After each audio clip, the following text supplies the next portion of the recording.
Hello friends, ಎಲ್ರಿಗೂ ನಮಸ್ಕಾರ. Welcome back to ನಮ್ಮ ರೆಸಿಪೀಸ್. ಇವತ್ತಿನ ವಿಡಿಯೋದಲ್ಲಿ ವರಮಹಾಲಕ್ಷ್ಮಿ ಹಬ್ಬ ಹಾಗೂ ಗೌರಿ ಗಣೇಶ ಹಬ್ಬದ ಸ್ಪೆಷಲ್ ಆಗಿರುವಂತಹ ಒಂದು ಸ್ವೀಟ್ ರೆಸಿಪಿ ಆಗಿರೋ ಈ ಕರ್ಜಿಕಾಯಿನ ಹೇಗೆ ಮಾಡೋದು ಅಂತ ನೋಡೋಣ ಬನ್ನಿ. ಈ ಕರ್ಜಿಕಾಯಿಗೆ ಬೇಕಿರೋ ಸ್ಟಫಿಂಗು ಹಾಗೆ ಹಿಟ್ಟು ಕಲಿಸೋದು ಎಲ್ಲದನ್ನು ಪೂರ್ತಿಯಾಗಿ ಈ ವಿಡಿಯೋದಲ್ಲಿ ತೋರಿಸಿದ್ದೀನಿ. ವಿಡಿಯೋನ ಎಲ್ಲೂ ಸ್ಕಿಪ್ ಮಾಡ್ದೇ ನೋಡಿ. ಈ ಕರ್ಜಿಕಾಯಿ ಮಾಡಲಿಕ್ಕೆ ಮೊದಲು ಹಿಟ್ಟನ್ನು ರೆಡಿ ಮಾಡ್ಕೊಳ್ತಾ ಇದ್ದೀನಿ. ಹಿಟ್ಟು ನೆನ್ಕೊಳ್ಳೋ ಅಷ್ಟರಲ್ಲಿ ಬೇಕಿರೋವಂಥ ಸ್ಟಫಿಂಗ್ನ ರೆಡಿ ಮಾಡ್ಕೊಳ್ತೀನಿ. ಹಿಟ್ಟು ಕಲಿಸ್ಕೊಳ್ಲಿಕ್ಕೆ ಒಂದು ಅಗಲವಾಗಿರೋ ಪ್ಲೇಟಿಗೆ 1 ಲೋಟದಷ್ಟು ಮೈದಾ ಹಿಟ್ಟು ತೊಗೊಂಡಿದ್ದೀನಿ. ಹಾಗೆ ಒಂದು ಅರ್ಧ ಚಮಚದಷ್ಟು ಗೋಧಿ ಹಿಟ್ಟನ್ನು ಸೇರಿಸ್ಕೊಂಡಿದ್ದೀನಿ. ಒಂದು 2 ಚಮಚದಷ್ಟು ಚಿರೋಟಿ ರವೆ, ಹಾಗೆಯೇ ಸ್ವಲ್ಪ ಉಪ್ಪನ್ನು ಸೇರಿಸ್ಕೊಂಡು ಇವೆಲ್ಲವನ್ನು ಚೆನ್ನಾಗಿ ಮಿಕ್ಸ್ ಮಾಡ್ಕೊಳ್ತಾ ಇದ್ದೀನಿ. ಬರೀ ಮೈದಾ ಹಿಟ್ಟು ಸೇರಿಸೋದ್ರಿಂದ ಉದ್ದುವಾಗ ಸ್ವಲ್ಪ ಕಷ್ಟ ಆಗುತ್ತೆ. ಹಾಗಾಗಿ ಸ್ವಲ್ಪ ಗೋಧಿ ಹಿಟ್ಟು ಸೇರಿಸಿದ್ರೆ ಸುಲಭವಾಗಿ ಉಜ್ಕೋಬೋದು. ಹಾಗೆಯೇ ಚಿರೋಟಿ ರವೆ ಹಾಕೋದ್ರಿಂದ ಕರ್ಜಿಕಾಯಿ ಕ್ರಿಸ್ಪಿಯಾಗಿರುತ್ತೆ. ಇದಿಷ್ಟನ್ನು ಹಾಕ್ಬಿಟ್ಟು ನಂತರ ಸ್ವಲ್ಪ ಎಣ್ಣೆನ ಸೇರಿಸ್ಕೊಂಡು ಮತ್ತೊಂದು ಸಲ ಎಲ್ಲ ಮಿಕ್ಸ್ ಮಾಡಿಕೊಂಡು ಸ್ವಲ್ಪನೇ ನೀರು ಹಾಕ್ಕೊಂಡು ಗಟ್ಟಿಯಾಗಿ ಕಲಿಸ್ತಾ ಇದ್ದೀನಿ. ಇದನ್ನು ಇದೇ ಥರ ಚೆನ್ನಾಗಿ ನಾದ್ಕೊಂಡು ತುಂಬಾ ಗಟ್ಟಿಯಾಗಿ ಕಲಸಿಡಬೇಕಾಗತ್ತೆ.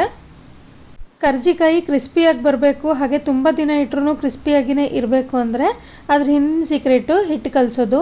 ಹಿಟ್ಟು ಎಷ್ಟು ಗಟ್ಟಿ ಇರುತ್ತೋ ಅಷ್ಟು ಚೆನ್ನಾಗಿ ಕರ್ಜಿಕಾಯಿ ಬರುತ್ತೆ. ಹಾಗಾಗಿ ಯಾವುದೇ ಕಾರಣಕ್ಕೂ ಹಿಟ್ಟು ಮೆತ್ತಗಾಗೋ ಥರ ಮಾಡಬೇಡಿ. ಹಿಟ್ಟು ನೆಂದಾದ್ಮೇಲೆ ಸ್ವಲ್ಪ ಸಾಫ್ಟ್ ಆಗುತ್ತೆ. ಆದರೆ ನಾವಿಲ್ಲಿ ರವೆನ ಸೇರಿಸ್ಕೊಂಡಿರೋದ್ರಿಂದ ನೆಂದ್ಕೊಂಡ್ಮೇಲೂ ಕೂಡ ನಮಗೆ ಬೇಕಿರೋ ಕನ್ಸಿಸ್ಟೆನ್ಸಿನಲ್ಲೇ ಹಿಟ್ಟಿರುತ್ತೆ. ಈಗ ಇದನ್ನು ಒಂದು ಬಾಕ್ಸಿಗೆ ಹಾಕಿಬಿಟ್ಟು ಪಕ್ಕಕ್ಕೆ ತಿಟ್ಕೊಳ್ತಾ ಇದ್ದೀನಿ. ಇದಕ್ಕೆ ಬೇಕಿರೋ ಸ್ಟಫಿಂಗ್ನ ಮಾಡ್ಕೊಳ್ಳೋಣ. ಸ್ಟಫಿಂಗಿಗೆ ನಾನಿಲ್ಲಿ ಅರ್ಧ ಕೆಜಿಯಷ್ಟು ಕಡಲೆನ ತೊಗೊಂಡಿದ್ದೀನಿ. ಇದನ್ನು ಪೂರ್ತಿಯಾಗಿ ಬಳಸ್ತಾ ಇದ್ದೀನಿ. ಲೋಟದಲ್ಲಿ ಅಳತೆ ಮಾಡಿಕೊಂಡ್ರೆ ನಮಗೆ 3 ಲೋಟದಷ್ಟು ಕಡಲೆ ಸಿಗುತ್ತೆ. ಇಷ್ಟು ಕಡಲೆನೂ ಒಂದೇ ಸಲ ಪುಡಿ ಮಾಡ್ಕೊಳ್ಲಿಕ್ಕೆ ಆಗಲ್ಲ. ಹಾಗಾಗಿ ನಾನು 2 ಬ್ಯಾಚ್ ಮಾಡ್ಕೊಂಡ್ಬಿಟ್ಟು ಪುಡಿ ಮಾಡಿಕೊಂಡು ಒಂದು ಜರಡಿ ಸಹಾಯದಿಂದ ಜರಡಿ ಮಾಡ್ಕೊಳ್ತಾ ಇದ್ದೀನಿ. ಹೀಗೆ ಮಾಡೋದ್ರಿಂದ ನಡುವೆ ಏನಾದರೂ ಗಂಟುಗಳಿದ್ರೆ ಅದನ್ನು ಒಡಿಬೋದು. ನಿಮಗೆ ಜರಡಿ ಮಾಡೋ ಅಷ್ಟು ಟೈಮ್ ಇಲ್ಲ ಅಥವಾ ಇಷ್ಟ ಇಲ್ಲ ಅಂದರೆ ಈ ಸ್ಟೆಪ್ನ ಸ್ಕಿಪ್ ಮಾಡ್ಬೋದು, ಹಾಗೇನೂ ಕೂಡ ಸೇರಿಸ್ಕೋಬೋದು. ಆದರೆ ಈ ಥರ ಮಾಡ್ಕೊಳ್ಳೋದ್ರಿಂದ ಪುಡಿ ಈವನ್ನಾಗಿ ಇರುತ್ತೆ, ಮಧ್ಯದಲ್ಲಿ ಎಲ್ಲೂ ಕೂಡ ಗಂಟುಗಳು ಇರೋದಿಲ್ಲ. ಈಗ ಕಡಲೆ ಪುಡಿ ಪೂರ್ತಿಯಾಗಿ ರೆಡಿಯಾಗಿದೆ. ನೆಕ್ಸ್ಟ್ ಬಂದುಬಿಟ್ಟು ನಾನು ಶೇಂಗಾನ ಹುರಿದು ಇಟ್ಕೊಂಡಿದ್ದೀನಿ. ಶೇಂಗಾ ಹುರಿಯುವಾಗ ಫ್ಲೇಮ್ನ ಮೀಡಿಯಮಲ್ಲೇ ಇಟ್ಕೊಂಡು ಹುರಿಬೇಕಾಗತ್ತೆ. ಶೇಂಗಾ ಕಲರ್ ಚೇಂಜ್ ಆಗಬಾರ್ದು, ಎಲ್ಲೂ ಒತ್ತಬಾರ್ದು. ಎಲ್ಲವನ್ನು ಈವನ್ನಾಗಿ ಹುರ್ಕೊಂಡು ನಾನು ಸಿಪ್ಪೆ ತೆಗೆದು ಇಟ್ಕೊಂಡಿದ್ದೀನಿ. ನಾನಿಲ್ಲಿ 1.5 ಲೋಟದಷ್ಟು ಶೇಂಗಾನ ಬಳಕೆ ಮಾಡ್ಕೊಂಡಿದ್ದೀನಿ. ಈ ಶೇಂಗಾನು ಕೂಡ ಪುಡಿ ಮಾಡಿ ಸೇರಿಸ್ಕೋಬೇಕಾಗತ್ತೆ.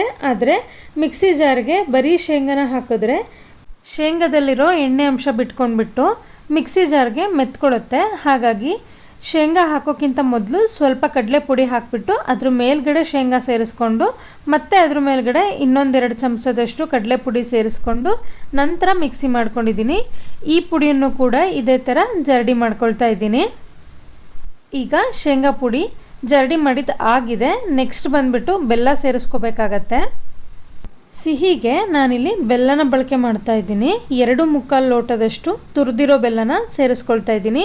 ಅದನ್ನು ಕೂಡ ಚೆನ್ನಾಗಿ ನೈಸಾಗಿ ಪೌಡ್ರ್ ಮಾಡ್ಕೋಬೇಕಾಗತ್ತೆ. ಇದೇ ಥರನೇ ಪುಡಿ ಮಾಡ್ಕೊಳ್ಳಿ. ಬರೀ ಶೇಂಗಾ ಆಗಲಿ ಅಥವಾ ಬರೀ ಬೆಲ್ಲ ಆಗಲಿ ಮಿಕ್ಸಿ ಜಾರ್ಗೆ ಹಾಕೋದ್ರಿಂದ ಸ್ಟಫಿಂಗ್ ಚೆನ್ನಾಗಾಗೋದಿಲ್ಲ. ಹಾಗಾಗಿ ಉಳಿದಿರೋ ಕಡಲೆ ಹಿಟ್ಟಿನೊಂದಿಗೆ ತುರಿದಿರೋ ಬೆಲ್ಲನ ಮಿಕ್ಸ್ ಮಾಡಿಕೊಂಡು ಅದನ್ನು ಮಿಕ್ಸಿಗೆ ಹಾಕ್ಕೊಂಡು ಪುಡಿ ಮಾಡ್ಕೊಳ್ತಾ ಇದ್ದೀನಿ. ಬೆಲ್ಲನೂ ಕೂಡ ನೈಸಾಗಿ ಪುಡಿ ಮಾಡ್ಕೊಂಡಿದ್ದು ಆಗಿದೆ. ಇದನ್ನು ಕೂಡ ಜರಡಿ ಮಾಡ್ಕೊಳ್ತಾ ಇದ್ದೀನಿ. ಈಗ ಎಲ್ಲವನ್ನೂ ಜರಡಿ ಮಾಡಿದಾದ ನಂತರ ಇದರೊಟ್ಟಿಗೆ ಏಲಕ್ಕಿ ಶುಂಠಿ ಪುಡಿನ ಸೇರಿಸ್ಕೊಳ್ತಾ ಇದ್ದೀನಿ. ಸುಮಾರು ಒಂದು 3 ಚಮಚದಷ್ಟು. ಹಾಗೆಯೇ ಒಂದು 1/4 ಚಮಚದಷ್ಟು ಉಪ್ಪನ್ನು ಸೇರಿಸ್ಕೊಳ್ತಾ ಇದ್ದೀನಿ. ಯಾವುದೇ ಸಿಹಿ ಅಡುಗೆಗೆ ಉಪ್ಪನ್ನು ಹಾಕೋದ್ರಿಂದ ಸ್ವೀಟ್ನೆಸ್ಸು ಎನ್ಹ್ಯಾನ್ಸ್ ಆಗುತ್ತೆ. ಹಾಗಾಗಿ ಸ್ಕಿಪ್ ಮಾಡ್ದೇ ಸ್ವಲ್ಪ ಆದರೂ ಸೇರಿಸ್ಕೊಳ್ಳಿ. ಇದೆಲ್ಲವನ್ನು ಹಾಕಿದ ನಂತರ ಚೆನ್ನಾಗೆಲ್ಲ ಒಂದ್ಸಲ ಮಿಕ್ಸ್ ಮಾಡ್ಕೊಳ್ತಾ ಇದ್ದೀನಿ. ಆದಷ್ಟು ಕೈಯಿಂದನೇ ಮಿಕ್ಸ್ ಮಾಡ್ಕೊಳ್ಳಿ. ಆಗ ನಾವು ಹಾಕಿರೋ ಪದಾರ್ಥಗಳು ಒಂದಕ್ಕೊಂದು ಹೊಂದ್ಕೊಂಡು ರುಚಿ ಚೆನ್ನಾಗಿರುತ್ತೆ. ನಾನಿಲ್ಲಿ ಎಳ್ಳನ್ನು ಬಳಕೆ ಮಾಡಿಲ್ಲ. ನೀವು ಎಳ್ಳು ಇಷ್ಟಪಡೋರಾದರೆ ಇದಕ್ಕೆ 1 ಲೋಟದಷ್ಟು ಎಳ್ಳನ್ನು ಕೂಡ ಹುರಿದು ಪುಡಿ ಮಾಡಿಕೊಂಡು ಸೇರಿಸ್ಕೋಬೋದು. ಇದಿಷ್ಟನ್ನು ಚೆನ್ನಾಗೆಲ್ಲ ಮಿಕ್ಸ್ ಮಾಡಿದ ನಂತರ ಕೊನೆಯಲ್ಲಿ ನಾನು ಒಣ ಕೊಬ್ಬರಿನ ಸೇರಿಸ್ಕೊಳ್ತಾ ಇದ್ದೀನಿ. ಕೊಬ್ಬರಿನಲ್ಲಿರೋ ಕಪ್ಪು ಭಾಗನ ತೆಗೆದುಬಿಟ್ಟು ತುರಿದು ಇಟ್ಕೊಂಡಿದ್ದೀನಿ. ನಿಮಗೆ ಇಷ್ಟ ಇದ್ದಲ್ಲಿ ಕೊಬ್ಬರಿನ ಪುಡಿ ಮಾಡಿ ಕೂಡ ಸೇರಿಸ್ಕೋಬೋದು. ಆದರೆ ನನಗೆ ಕೊಬ್ಬರಿ ತುರಿನೇ ಇರಲಿ ಅಂತ ಹೀಗೇ ಸೇರಿಸ್ಕೊಳ್ತಾ ಇದ್ದೀನಿ. ನಾನಿಲ್ಲಿ 1.5 ಲೋಟದಷ್ಟು ಕೊಬ್ಬರಿನ ಸೇರಿಸ್ಕೊಂಡಿದ್ದೀನಿ. ನಿಮಗೆ ಹೆಚ್ಚು ಕಡಿಮೆ ಬೇಕಿದ್ದಲ್ಲಿ ಸೇರಿಸ್ಕೋಬೋದು. ನೀವು ಇಷ್ಟು ಸ್ಟಫಿಂಗ್ನು ಒಂದೇ ಸಲ ಬಳಸ್ಕೊಂಡು ಕರ್ಜಿಕಾಯಿ ಮಾಡೋದಿದ್ರೆ ಕೊಬ್ಬರಿನ ಸೇರಿಸ್ಕೊಳ್ಳಿ. ಇಲ್ಲ ಎತ್ತಿಟ್ಟು ಇನ್ನೊಂದು ಸಲ ಮಾಡ್ಕೊಳ್ತೀವಿ ಅಂದರೆ ಕೊಬ್ಬರಿ ಹಾಕೋದಕ್ಕಿಂತ ಮುಂಚೆನೇ ಪುಡಿನ ಎತ್ತಿಟ್ಕೊಂಡು ಎಷ್ಟು ಭಾಗ ಕರ್ಜಿಕಾಯಿ ಮಾಡ್ತಿರಲ್ವ ಅಷ್ಟಕ್ಕೆ ಕೊಬ್ಬರಿನ ಸೇರಿಸ್ಕೋಬೋದು. ನಾನಿಲ್ಲಿ ಅಷ್ಟು ಪೌಡರ್ಗೂ ಕೂಡ ಕೊಬ್ಬರಿನ ಸೇರಿಸ್ಕೊಂಡಿದ್ದೀನಿ. ಇದರಲ್ಲಿ ಅರ್ಧ ಭಾಗದಷ್ಟು ವರಮಹಾಲಕ್ಷ್ಮಿ ಹಬ್ಬಕ್ಕೆ ಮಾಡ್ಕೊಳ್ತಾ ಇದ್ದೀನಿ. ಹಾಗೆ ಇನ್ನರ್ಧ ಭಾಗ ಅಷ್ಟು ಎತ್ತಿಟ್ಕೊಂಡು ಗೌರಿ ಗಣೇಶ ಹಬ್ಬದ ಟೈಮಲ್ಲಿ ಮಾಡ್ಕೊಳ್ತೀನಿ. ಹಾಗಾಗಿ ಒಂದು ಜಿಪ್ಲಾಕ್ ಕವರ್ಗೆ ಸ್ಟೋರ್ ಮಾಡ್ಕೊಳ್ತಾ ಇದ್ದೀನಿ. ನಾನಿಲ್ಲಿ ಆಲ್ರೆಡಿ ಕೊಬ್ಬರಿನ ಸೇರಿಸಿರೋದ್ರಿಂದ ಈ ಪೌಡರ್ನ ಫ್ರೀಝರಲ್ಲಿ ಸ್ಟೋರ್ ಮಾಡ್ಕೊಳ್ತೀನಿ. ಈ ಥರ ಜಿಪ್ಲಾಕ್ ಕವರಲ್ಲಿ ಅಥವಾ ಒಂದು ಬಾಕ್ಸಲ್ಲಿ ಸ್ಟೋರ್ ಮಾಡಿಕೊಂಡು ಫ್ರೀಝರಲ್ಲಿ ಇಟ್ಕೊಳ್ಳೋದ್ರಿಂದ 2 ರಿಂದ 3 ತಿಂಗಳ ತನಕ ಇಟ್ಕೊಂಡು ಬಳಕೆ ಮಾಡ್ಬೋದು. ಆದರೆ ಕೊಬ್ಬರಿನ ಹಾಕೋದನ್ನು ಅವಾಯ್ಡ್ ಮಾಡಿ, ಕೆಲವೊಂದು ಕೊಬ್ಬರಿಗಳಿಂದ ಪುಡಿ ಹಾಳಾಗ್ಬೋದು. ಸ್ಟಫಿಂಗು ಪೂರ್ತಿಯಾಗಿ ರೆಡಿಯಾಗಿದೆ. ಹಾಗೆ ಹಿಟ್ಟು ಕೂಡ ಚೆನ್ನಾಗಿ ನೆಂದ್ಕೊಂಡಿದೆ. ಹಿಟ್ಟನ್ನು ಮತ್ತೊಮ್ಮೆ ಚೆನ್ನಾಗಿ ನಾದ್ಕೊಂಡು ಸಣ್ಣ ಸಣ್ಣ ಉಂಡೆಗಳನ್ನಾಗಿ ಮಾಡ್ಕೊಳ್ತಾ ಇದ್ದೀನಿ. ಕರ್ಜಿಕಾಯಿ ಅಂದರೆ ಸ್ವಲ್ಪ ಉದ್ದನೇ ಇರಬೇಕು, ಹಾಗಾಗಿ ಇಷ್ಟಾದರೂ ಹಿಟ್ಟು ತೊಗೊಳ್ಲೇಬೇಕಾಗತ್ತೆ. ಒಂದೇ ಸಲ ನನಗೆ ಎಷ್ಟು ಬೇಕೋ ಅಷ್ಟು ಉಂಡೆಗಳನ್ನು ಮಾಡಿಕೊಂಡು ಪಕ್ಕಕ್ಕೆ ಎತ್ತಿಟ್ಕೊಂಡು ಇವನ್ನ ಉತ್ಕೊಳ್ತಾ ಇದ್ದೀನಿ. ಉತ್ಕೊಳ್ಲಿಕ್ಕೆ ನಾನು ಸ್ವಲ್ಪ ಮೈದಾ ಹಿಟ್ಟೊಂದಿಗೆ ಅಕ್ಕಿ ಹಿಟ್ಟನ್ನು ಬೆರೆಸ್ಕೊಂಡಿದ್ದೀನಿ. ಅಥವಾ ಬರೀ ಅಕ್ಕಿ ಹಿಟ್ಟಲ್ಲೂ ಕೂಡ ಲಟ್ಟಿಸ್ಕೋಬೋದು. ಆದರೆ ಬರೀ ಅಕ್ಕಿ ಹಿಟ್ಟನ್ನ ಬಳಸ್ಕೊಳ್ಳೋದ್ರಿಂದ ಎಣ್ಣೆಯಲ್ಲಿ ಗಸಿ ಆಗುತ್ತೆ. ಬರೀ ಮೈದಾ ಹಿಟ್ಟನ್ನ ಬಳಸ್ಕೊಳ್ಳೋದ್ರಿಂದ ಒಂದ್ರ ಮೇಲೆ ಒಂದು ಈ ಥರ ಉದ್ದಿ ಹಾಕಿದಾಗ ಅಂಟ್ಕೊಳ್ಳುತ್ತೆ. ಹಾಗಾಗಿ ಅಕ್ಕಿ ಹಿಟ್ಟು ಮೈದಾ ಹಿಟ್ಟು ಎರಡನ್ನೂ ಕೂಡ ಮಿಕ್ಸ್ ಮಾಡಿ ಸೇರಿಸ್ಕೊಂಡಿದ್ದೀನಿ. ಈ ಥರ ಉದ್ದವಾಗಿ ಉತ್ಕೋಬೇಕಾಗತ್ತೆ. ಸ್ವಲ್ಪ ತೆಳ್ಳಗೇ ಉತ್ಕೊಳ್ಳಿ. ಇದೇ ಥರ ಎಲ್ಲ ಹಾಳೆಗಳನ್ನು ಉತ್ಕೊಂಡು ಪಕ್ಕಕ್ಕೆ ಎತ್ತಿಟ್ಕೊಂಡು ಒಂದೇ ಸಲನೇ ತುಂಬ್ಕೊಳ್ಳೋಕೆ ಸ್ಟಾರ್ಟ್ ಮಾಡ್ತೀನಿ. ಈಗ ಎಲ್ಲ ಹಾಳೆಗಳು ರೆಡಿಯಾಗಿದೆ. ತುಂಬ್ಕೊಳ್ಲಿಕ್ಕೆ ಹಾಲು ತೊಗೊಂಡಿದ್ದೀನಿ. ಅದಕ್ಕೆ ಸ್ವಲ್ಪ ಮೈದಾ ಹಿಟ್ಟು ಹಾಕ್ಕೊಳ್ತಾ ಇದ್ದೀನಿ. ಹಾಗೆಯೇ ಒಂದು ಟೂತ್ ಪಿಕ್ಕಿಗೆ ಹತ್ತಿನ ಈ ಥರ ದಾರದ ಸಹಾಯದಿಂದ ಸುತ್ತಕೊಂಡಿದ್ದೀನಿ. ಹಾಲಿನೊಟ್ಟಿಗೆ ಮೈದಾ ಹಿಟ್ಟು ಸೇರಿಸ್ಕೊಳ್ಳೋದ್ರಿಂದ ಸುತ್ತಲೂ ಗಮ್ ಥರ ಅಂಟ್ಕೊಳ್ಳುತ್ತೆ. ಎಣ್ಣೆನಲ್ಲಿ ಹಾಕಿದಾಗ ಬಿಟ್ಕೊಳ್ಳಲ್ಲ.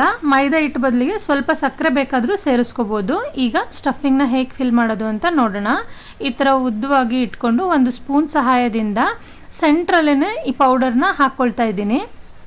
ನಾನು ಮಾಡ್ಕೊಂಡಿರೋ ಹಾಳೆಗೆ 1 ರಿಂದ 1.5 ಸ್ಪೂನಷ್ಟು ಸ್ಟಫಿಂಗ್ ಹಿಡಿಯುತ್ತೆ. ಸುತ್ತಲೂ ಹತ್ತಿ ಸಹಾಯದಿಂದ ಹಾಲನ್ನು ಹಚ್ಕೊಳ್ತಾ ಇದ್ದೀನಿ.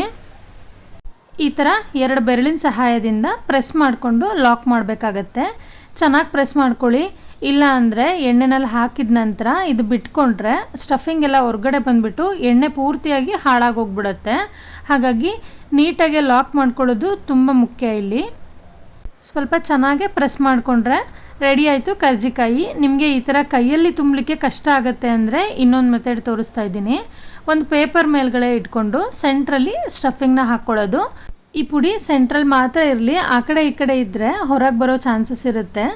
ಹಾಗಾಗಿ ಇದನ್ನೆಲ್ಲ ಮಧ್ಯಕ್ಕೆ ಮಾಡಿಕೊಂಡು ನಂತರ ಸುತ್ತಲೂ ಹಾಲು ಹಚ್ಕೊಂಡು ಸುಲಭವಾಗಿ ಲಾಕ್ ಮಾಡ್ಕೊಳ್ಳೋದು. ನಾನು ತೋರಿಸ್ತಿದ್ದೀನಲ್ವ, ಈ ಥರ 2 ಕೈಗಳಲ್ಲೂ ಹಾಳೆನ ಇಟ್ಕೊಂಡು ಈಗ ಪ್ರೆಸ್ ಮಾಡ್ಕೊಳ್ಳಿ. ಇಷ್ಟು ಸುಲಭವಾಗಿ ಮಾಡ್ಕೋಬೋದು ನೋಡಿ. ಪೇಪರ್ ಸಹಾಯದಿಂದ ಕೂಡ ಮಾಡ್ಕೋಬೋದು ಅಥವಾ ಬಾಳೆ ಎಲೆ ವಿಳೆದೆಲೆ ಸಹಾಯದಿಂದ ಕೂಡ ಮಾಡ್ಕೋಬೋದು. ನನಗೆ ಕೈಯಲ್ಲೇ ಕಂಫರ್ಟಬಲ್ ಇದ್ದೀನಿ, ಹಾಗಾಗಿ ಎಲ್ಲವನ್ನೂ ಕೂಡ ಕೈಯಲ್ಲೇ ತುಂಬಿಕೊಂಡು ರೆಡಿ ಮಾಡಿ ಇಟ್ಕೊಳ್ತೀನಿ. ಪೇಪರಿಂದ ಹೊರಗಡೆ ತೆಗೆದ ಮೇಲೂ ಕೂಡ ಮತ್ತೊಂದು ಸಲ ಟೈಟಾಗಿ ಪ್ರೆಸ್ ಮಾಡಿಕೊಂಡು ಇಟ್ಕೊಳ್ಳಿ. ಈಗ ಎಲ್ಲ ಕರ್ಜಿಕಾಯಿಗಳು ತುಂಬಿದ ಆಗಿದೆ.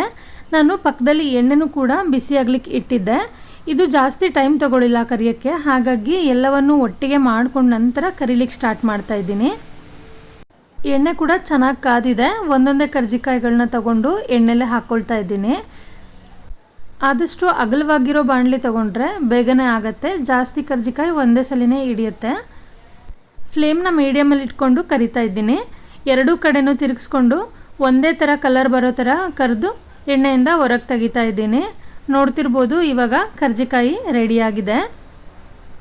ಕರ್ಜಿಕಾಯಿನಲ್ಲಿ ತುಂಬ ವೆರೈಟಿ ಇದೆ, ತುಂಬ ಥರ ಮಾಡ್ತಾರೆ. ಆದರೆ ನಾನಿಲ್ಲಿ ನಮ್ಮ ದುರ್ಗಾ ದಾವಣಗೆರೆ ಸೈಡಲ್ಲಿ ಯಾವ ಥರ ಮಾಡ್ತಾರೆ ಅದೇ ಥರ ಸೇಮ್ ಪ್ರೊಸೀಜರ್ನ ನಿಮ್ಮೊಟ್ಟಿಗೆ ಶೇರ್ ಮಾಡ್ಕೊಂಡಿದ್ದೀನಿ. ನಿಮ್ಮ ಕಡೆನೂ ಇದೇ ಥರ ಮಾಡ್ತಾರಾ ಅಥವಾ ಬೇರೆ ಥರನಾ ಅಂತ ಕಮೆಂಟಲ್ಲಿ ಶೇರ್ ಮಾಡಿ. ಈ ಕರ್ಜಿಕಾಯಿ ರೆಸಿಪಿ ನಿಮ್ಗೆ ಹೇಗೆ ಅನ್ನಿಸ್ತು ಅಂತಲೂ ಕೂಡ ನಿಮ್ಮ ಒಪಿನಿಯನ್ನ ಶೇರ್ ಮಾಡ್ಕೊಳ್ಳಿ. ಎಲ್ಲ ರೆಡಿ ಆದಮೇಲೆ ಸ್ವಲ್ಪ ತಣ್ಣಗಾದ ನಂತರ ಒಂದು ಏರ್ ಟೈಟ್ ಬಾಕ್ಸಲ್ಲಿ ಸ್ಟೋರ್ ಮಾಡಿಕೊಂಡ್ರೆ 1 ತಿಂಗಳು ತನಕ ಕೂಡ ಬಳಸ್ಕೋಬೋದು. ಈ ವರಮಹಾಲಕ್ಷ್ಮಿ ಹಬ್ಬಕ್ಕೆ ಹಾಗೆ ಗೌರಿ ಗಣೇಶನ ಹಬ್ಬಕ್ಕೆ ಈ ಕರ್ಜಿಕಾಯಿ ಮಾಡಿಕೊಂಡು ಹಬ್ಬನ ಇನ್ನಷ್ಟು ಸಡಗರ ಮಾಡ್ಕೊಳ್ಳಿ ಅಂತ ಹೇಳ್ತಾ ಈ ವಿಡಿಯೋನ ಇಲ್ಲಿಗೆ ಎಂಡ್ ಮಾಡ್ತಾ ಇದ್ದೀನಿ. ಮತ್ತೆ ಸಿಗ್ತೀನಿ ಮುಂದಿನ ವಿಡಿಯೋದಲ್ಲಿ ಇನ್ನೊಂದು ಹೊಸ ರೆಸಿಪಿ ಜೊತೆ. Thank you for watching this video.